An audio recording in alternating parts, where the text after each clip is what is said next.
Lov na medveda.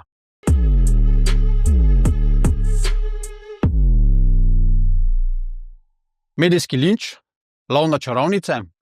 Če so bili prvi odzivi župana Arsenoviča ob izbruhu afere Medved značilno podcenjevalni, bo po neznačilno odločni obsodbi Komisije za preprečevanje korupcije prvi mož Maribora potreboval precej domišljije, če bo želel zaščititi podžupansko mesto svojega najtesnejšega sodelavca. Komisija namreč ni le ugotovila, da je Medved v internih postopkih presegel svoje pristojnosti in hkrati o svojem ravnanju zavajal javnost, s čimer je kršil integriteto, ampak je župana tudi pozvala, naj podžupana razreši.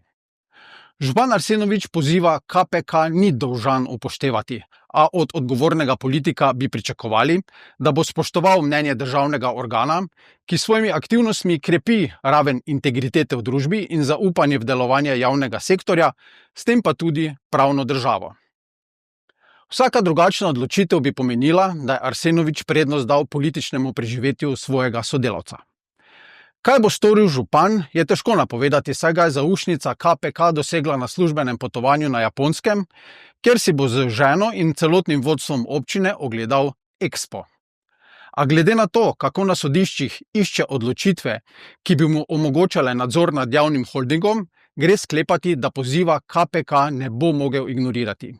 Ko je občina na sodišče vložila predlog za odpoklic 2 delavskih predstavnikov v nadzornem svetu holdinga, je župan pojasnil, da se je odločil za civilizirano sodno pot, kjer lahko državni organ jasno in nedvomno razjasni zadevo. Ugotovitve KPK so jasne in nedvomne.